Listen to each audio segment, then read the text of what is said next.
Madame Gaëlle Doronovski, j'espère que j'écorche pas trop votre nom, qui est donc patiente experte et qui va nous parler du numérique, outil de prévention de la douleur.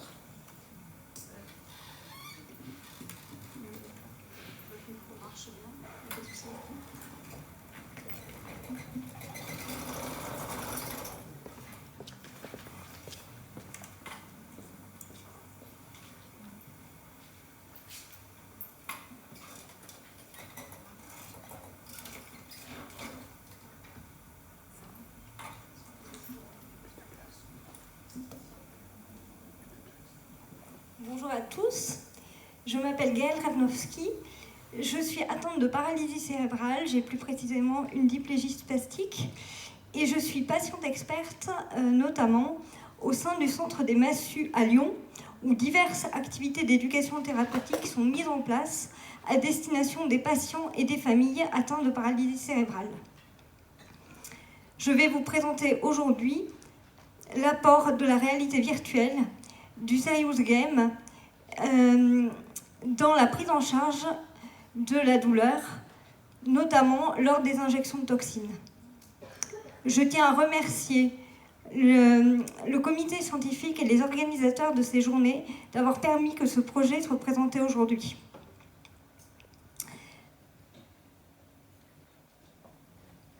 Donc, chez les enfants paralysés cérébraux, il y a plus de risques que chez les autres enfants d'être confrontés précocement à la douleur en raison des conditions mêmes de leur naissance avec la prématurité. Et la littérature montre que la mémorisation de la douleur se fait de manière inconsciente dès la 23e semaine fœtale et de manière volontaire dès 3 ans. Et ensuite, la douleur va se poursuivre dans toute l'enfance, dans l'adolescence, et va souvent devenir chronique. Une étude européenne démontre d'ailleurs qu'il existe une prévalence de la douleur auto-estimée chez ces enfants. Le chiffre est de 60% lorsque l'évaluation est faite par les enfants dans la semaine précédant l'évaluation. Et le chiffre se porte à 73% lorsque ce sont les parents qui sont interrogés sur le ressenti douloureux de leur enfant dans le mois précédant cette évaluation. Chez les enfants avec paralysie cérébrale, il existe 2 principales sources de douleurs. D'abord, les douleurs peuvent être liées aux déficiences et à leurs conséquences, la spasticité, l'hypertonie, les déformations osseuses et les rétractions.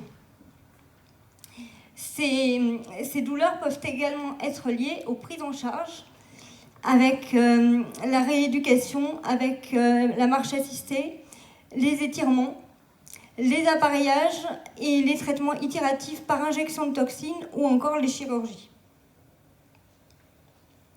La littérature montre que différents protocoles globaux peuvent considérablement aider ces patients et améliorer leur qualité de vie. Parmi ces protocoles, en termes de rééducation, il existe des thérapies intensives qui, en fait, en améliorant la plasticité cérébrale, ont un haut niveau de preuve d'efficacité. Et s'agissant des troubles du tonus, les injections de toxines ont également un très haut niveau de preuve d'efficacité. S'agissant des injections de toxines, nous sommes, comme je vous l'ai dit, ce protocole a un haut niveau de preuve d'efficacité. Cependant, nous sommes face à 2 réalités. L'acte lui-même peut être potentiellement douloureux et en même temps, ce sont des injections qui sont répétées tout au long de la croissance de l'enfant, en général tous les 6 mois. En outre, ce protocole s'inclut dans des protocoles plus globaux, les appareillages, la rééducation, qui eux-mêmes sont souvent douloureux et peuvent donc venir influencer les capacités de coopération et de faire face des enfants et de leurs parents.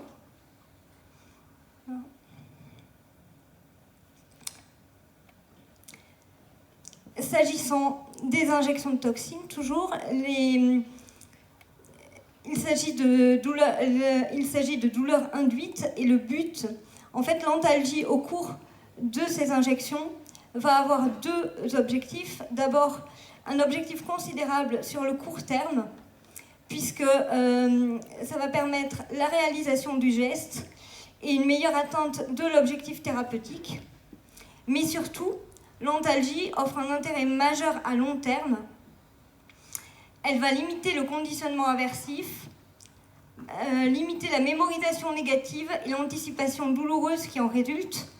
Et donc tout cela va permettre d'éviter, sur le long terme, de développer du stress post-traumatique.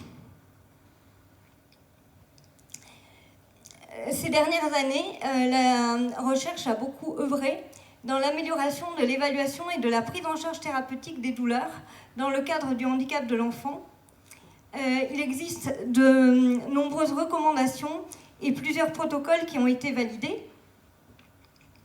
En pratique, s'agissant des injections de toxines, le protocole le plus fréquent est la combinaison de la crème EMLA sur les sites d'injection, 1 heure avant l'injection, combinée au moment de l'injection au méopa. Et parfois, cette antalgie classique est associée à la prise d'antalgiques de niveau 1, 2 ou 3 et ou de sédatifs type Hypnovel ou Atarax. Enfin, dans certains cas, les praticiens ont recours à l'anesthésie générale, mais en France, cela ne représente que 1% des cas. Pourtant, malgré ces approches, et donc la combinaison classique du méopa et de l'EMLA, un enfant sur 5 reste douloureux pendant les injections de toxines. Cela s'explique par le fait que cette approche ne prend en compte que l'approche sensoridiscriminative de la douleur, or une douleur à 3 dimensions. Et donc, à côté de cette composante sensoridiscriminative, la douleur a une composante psychoaffective et cognitivo-comportementale. Donc, s'agissant de l'aspect sensoridiscriminatif, il permet de qualifier et de quantifier la douleur. L'aspect affectivo-motivationnel est variable en fonction des émotions ressenties par l'individu. Et agir sur cette composante peut être très efficace. Enfin, l'aspect cognitivo-comportemental permet une interprétation instantanée de la douleur grâce à la mémorisation et avec d'anciennes expériences algiques mémorisées. Le coping agit sur les composantes de la douleur. Le terme coping vient du verbe anglais to cope with, qui signifie faire face à. En pratique, le coping désigne l'ensemble des procédés qu'un individu met en place pour affronter une situation qu'il juge douloureuse afin de pouvoir au maximum en maîtriser les conséquences. S'agissant des enfants avec paralysie cérébrale, une étude vient de démontrer récemment que ces enfants utilisent peu de stratégies de coping et qu'en fait, ils utilisent ces stratégies plus tardivement et ils y recourent moins fréquemment. Ces enfants sont démunis et résignés face à la douleur. Dans ce contexte, la littérature a montré la nécessité d'une approche non pharmacologique. Dans ce contexte, la littérature a montré la nécessité d'associer à cette approche pharmacologique d'autres approches, et notamment, il existe aujourd'hui une place croissante pour la réalité virtuelle et les nouvelles technologies.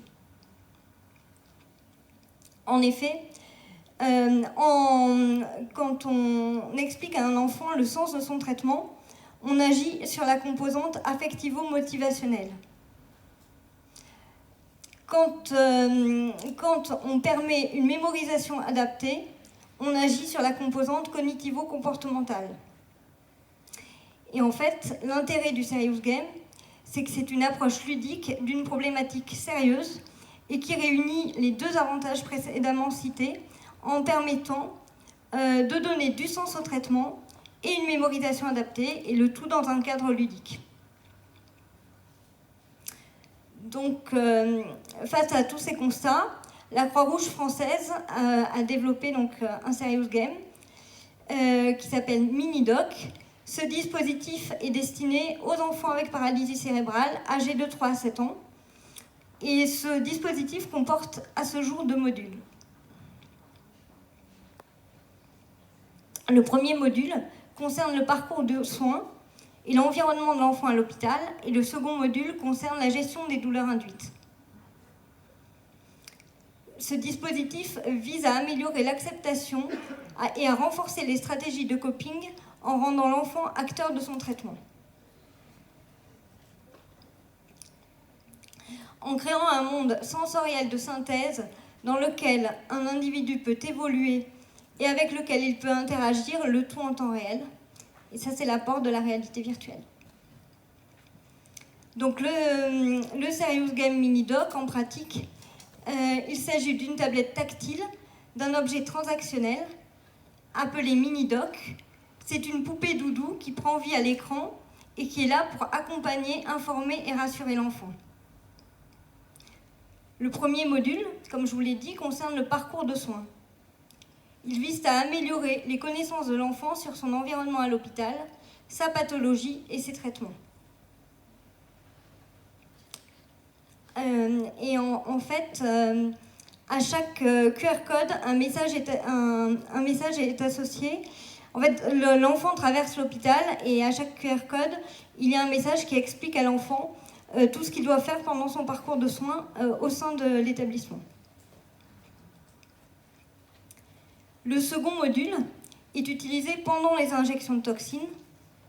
Il s'agit d'incruster de façon réaliste des objets virtuels dans des séquences d'images réelles. Il vise à améliorer la gestion des douleurs procédurales et à diminuer le stress post-traumatique. En pratique, les tablettes sont équipées de webcams et de gyroscopes permettant de visualiser l'espace de soins et d'y intégrer des objets virtuels.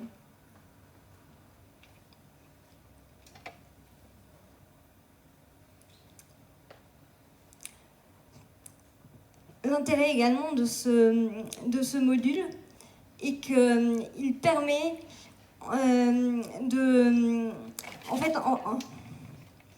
en pratique, ce module comporte plusieurs jeux. Il y en a 4. Donc le premier jeu, c'est le jeu du camion de pompier et du Canadair. Ensuite, il y a le jeu du papillon, le jeu de l'ambulance volante et le jeu du nuage et du soleil. Ces objets sont des objets virtuels qui ont une vertu antalgique par effet de subjection hypnotique. L'enfant a donc le choix entre plusieurs mini-jeux. Donc, d'une part, soit il fait rouler un camion de pompier et il crée un jet d'eau, ou alors il crée des nuages et il cache un certain nombre d'éléments de la pièce avec de la pluie ou du soleil. Et en fait, ces jeux permettent à l'enfant de soulager toute une partie de son corps, sachant que le soleil va venir réchauffer l'enfant, la pluie va venir le refroidir et les nuages vont venir le rassurer. L'autre aspect de ce module 2 est d'améliorer la gestion des douleurs procédurales en permettant le mécanisme de la contre-agression. Et en fait, il place l'enfant dans une position d'égalité face aux autres personnes présentes et le rend acteur. Et en fait, la littérature a montré que plus un enfant était acteur de son soin, moins il avait de risques de développer plus tard du stress post-traumatique. Et en pratique, dans notre jeu, l'enfant peut arroser virtuellement son médecin. Et donc c'est ça le principe de la contre-agression.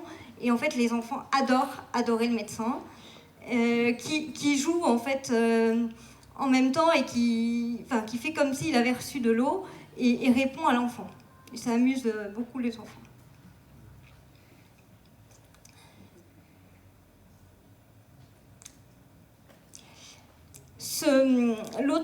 Encore un autre aspect de ce module est de permettre de limiter le stress post-traumatique En effet, ce dispositif place les enfants, les parents et les soignants autour d'une expérience ludique et tout en restant en contact avec la réalité des soins.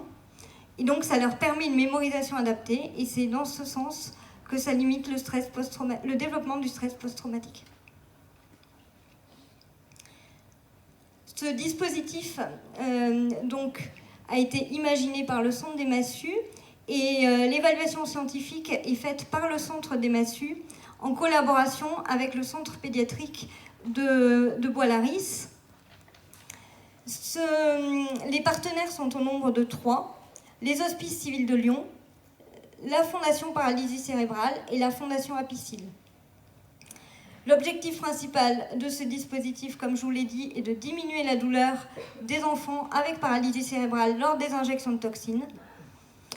Et les objectifs secondaires sont triples.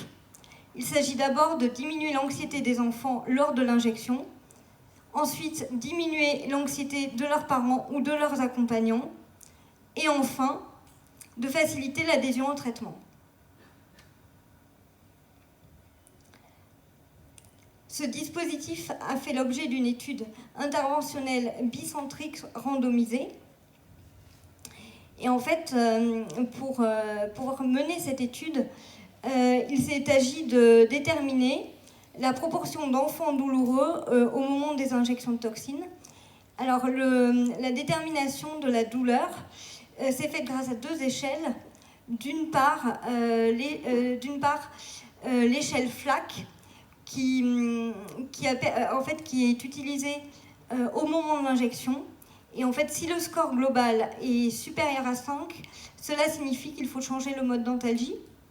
Et l'autre échelle, c'est une échelle qui est utilisée après le soin. Et c'est l'échelle des visages. Et avec cette échelle, si le score est supérieur à 4, cela signifie que le mode d'antalgie doit être changé ou amélioré. Donc, les critères d'inclusion dans l'étude, donc s'agissant des enfants d'abord, ils doivent être âgés, ils doivent avoir une paralysie cérébrale, avoir entre 3 et 7 ans, avoir un GMFCS 1, 2, 3 ou 4, avoir un langage oral permettant la passation des tests et avoir un traitement par toxine botulique et être consentant pour utiliser ce dispositif. S'agissant de leurs parents ou de leurs accompagnants, ils doivent être présents au moment de l'injection. Ils doivent être consentants pour que leur enfant utilise ce dispositif. Les critères d'exclusion de cette étude, donc s'agissant des enfants, si l'une des 2 échelles que je vous ai citées, c'est-à-dire l'échelle FLAC ou l'échelle des visages, n'est pas utilisable par l'enfant, si l'enfant a un trouble visuel qui l'empêche d'utiliser le logiciel, et enfin, si l'enfant est venu avec une demande précise de distraction. S'agissant des parents, ce dispositif n'est pas utilisable s'ils ne sont pas présents au moment de l'injection.